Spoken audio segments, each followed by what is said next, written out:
കേന്ദ്ര ആഭ്യന്തര വകുപ്പ് മന്ത്രിയും ബി.ജെ.പിയുടെ മുൻ പ്രസിഡന്റുമായിട്ടുള്ള അമിത്ഷാ ഇവിടെ വന്നു. മാരാർജി ഭവൻ തിരുവനന്തപുരത്ത് ഉദ്ഘാടനം ചെയ്തു. അതിനുശേഷം സംസ്ഥാന കമ്മിറ്റി കൂടി NDA കമ്മിറ്റി കൂടി കൃത്യമായ ഡയറക്ഷൻസ് കൊടുത്തിട്ടാണ് പോയിരിക്കുന്നത്. അദ്ദേഹം പറഞ്ഞിരിക്കുന്നത് 20% വോട്ടാണ് നേരത്തെ പിടിച്ചതെങ്കിൽ അത് 25% വോട്ട് പിടിച്ചിരിക്കണം, നിർബന്ധം. ഒന്നാമത്തെ പോയിന്റ്. രണ്ടാമതായി അദ്ദേഹം പറഞ്ഞ പോയിന്റ്, ഇനി സ്വതന്ത്രന്മാരെ നിർത്തി അങ്ങനെ ഒരു പരീക്ഷണത്തിൻ്റെ ആവശ്യമൊന്നുമില്ല.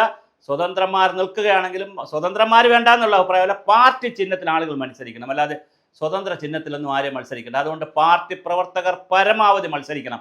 പാർട്ടി പ്രവർത്തകർ ജനങ്ങളുടെ ഇടയിലേക്ക് പോകണം. അത് മത്സരം കണ്ടുകൊണ്ട് ഇപ്പോഴേ പ്രവർത്തിക്കണം. തെക്കൻ കേരളത്തിലും തെക്കൻ തിരുവിതാംകൂറും ഒക്കെ എടുത്തു കഴിഞ്ഞാൽ തെക്കൻ ജില്ലകൾ എടുത്താൽ 90% സ്ഥലത്തും BJPക്ക് മത്സരിക്കാൻ പറ്റും. പക്ഷേ വടക്കോട്ട് പോയി കഴിഞ്ഞാൽ ഇപ്പോൾ മലബാർ ക്രിസ്ത്യൻ ഏരിയ ഉള്ള സ്ഥലങ്ങളിൽ അല്ലെങ്കിൽ മുസ്ലിങ്ങളുടെ മലപ്പുറം ജില്ലയിലൊക്കെ വേണ്ടത്ര സ്ഥാനാർത്ഥികളെ കിട്ടില്ല എന്ന് വരും. അവിടെയൊക്കെയാണ് ഈ സ്വതന്ത്ര പരീക്ഷണം നടക്കുന്നത്. പക്ഷേ അതൊന്നും ഇപ്രാവശ്യം വേണ്ട. ഇപ്രാവശ്യം തെരഞ്ഞെടുപ്പ് സംസ്ഥാനം പിടിക്കുന്ന തെരഞ്ഞെടുപ്പായിരിക്കണം.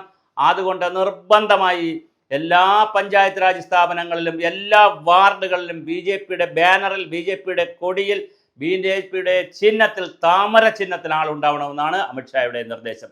അതിനുള്ള സജ്ജമാക്കലാണ് ഇവിടെ നടന്നുകൊണ്ടിരിക്കുന്നത്. അപ്പോൾ എല്ലാ പഞ്ചായത്തുകളിലും എല്ലാ മണ്ഡലങ്ങളിലും ഗ്രാമപഞ്ചായത്ത് വാർഡുകളിൽ, ബ്ലോക്ക് പഞ്ചായത്തിൻ്റെ വാർഡുകൾ, ജില്ലാ പഞ്ചായത്ത് വാർഡുകൾ, അത് കഴിഞ്ഞാൽ അസംബ്ലി തെരഞ്ഞെടുപ്പ്, മുഴുവൻ സ്ഥലത്തും BJPക്ക് സ്ഥാനാർത്ഥി ഉണ്ടാവണമെന്ന് മാത്രമല്ല പ്രമുഖർ മത്സരിക്കണം. പഞ്ചായത്തിലായാലും പ്രമുഖർ മത്സരിക്കണമെന്നാണ്. ആരും ഒന്ന് മാറി നിൽക്കേണ്ട കാര്യമില്ല. പാർട്ടി കേഡർമാർ മത്സരിക്കണമെന്നുള്ള കർശനമായ നിർദ്ദേശമാണ് ഇവിടെ കാണുന്നത്. അങ്ങനെയാണെങ്കിൽ അതനുസരിച്ചുള്ള പ്രവർത്തനങ്ങൾ നടക്കുന്നു. 100 ദിന കർമ്മ പരിപാടി ആൾറെഡി പ്രഖ്യാപിച്ചിട്ടുണ്ട്.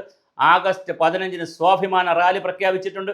അതിനു മുമ്പേ വികസന രേഖയും പഞ്ചായത്തിനുള്ള വികസന കുറ്റപത്രവും ഒക്കെ തയ്യാറാക്കാനുള്ള തയ്യാറെടുപ്പിലാണ്. ആഗസ്റ്റ് 10 മുമ്പ് എല്ലാ വാർഡുകളിലും സഭകൾ ചേരണമെന്നും അവിടെ നിന്ന് വികസന രേഖകളും വികസന കുറ്റപത്രങ്ങളും ഒക്കെ ഉണ്ടാക്കണമെന്നുള്ള കർശനമായ നിർദ്ദേശം പോയിട്ടുണ്ട്. എന്തായാലും അപ്പോൾ BJP വളരെ ശക്തമായിട്ടാണ് കേഡറിനെയും പാർട്ടിയെയും വളർത്തിയെടുക്കാൻ ശ്രമിക്കുന്നത്. തീർച്ചയായിട്ടും അത് വലിയൊരു സാധ്യതയാണ്. ആ സാധ്യത അറിഞ്ഞുകൊണ്ടായിരിക്കാം 10,000 പേരെ കമ്മ്യൂണിസ്റ്റുകാരും സ്വതന്ത്രരായിട്ടുള്ള 10,000 പേരെ സജ്ജമാക്കുന്നുണ്ട്. അപ്പോൾ എല്ലാ പാർട്ടികളും വല്ലാത്ത രൂപത്തിൽ മുമ്പോട്ട് വന്നിട്ടുണ്ട്. അപ്പോൾ ഇതാണ് നമുക്കിവിടെ സംഭവിക്കാൻ പോകുന്നത്. തീർച്ചയായിട്ടും BJP വലിയ സന്നാഹമാണ് ഒരുക്കുന്നത്. രാജീവ് ചന്ദ്രശേഖർജിയുടെ നേതൃത്വത്തിൽ വലിയ സന്നാഹമാണ് ഇവിടെ ഒരുക്കിക്കൊണ്ടിരിക്കുന്നത്. തീർച്ചയായിട്ടും BJP അമിത്ഷാ വന്ന് പറഞ്ഞിട്ട് പോയത് അക്ഷരാർത്ഥത്തിൽ നടക്കുകയാണെങ്കിൽ വലിയ അത്ഭുതങ്ങൾ BJPക്ക് സൃഷ്ടിക്കാൻ കഴിയും. അങ്ങനെ തന്നെ സംഭവിക്കുമെന്ന് നമുക്ക് പ്രതീക്ഷിക്കാം. എന്തായാലും എണ്ണയിട്ട യന്ത്രം പോലെ ചിട്ടയായ സംഘടനാ പ്രവർത്തനമാണ് BJP ലക്ഷ്യമിടുന്നതെന്നാണ് അമിത്ഷായുടെ വാക്കുകളിൽ നിന്ന് മനസ്സിലാക്കുന്നത്. അങ്ങനെ വന്നാൽ എല്ലാ രാഷ്ട്രീയ പാർട്ടികൾക്കും മത്സരം കടുക്കും. പഴയതുപോലെ വഴിപാട് സ്ഥാനാർത്ഥികളെ നിർത്തി ആയാറാം കയ്യാറാം പരിപാടിയൊന്നും ഇനി BJPയിലില്ല. അതെല്ലാം കഴിഞ്ഞ കാലം. ശക്തമായ മത്സരം നടത്തണം. അതിന് BJPയുടെ ആളുകൾ തന്നെ താഴെ മത്സരിക്കണം എന്നുള്ളിടത്താണ് BJP നിൽക്കുന്നത്.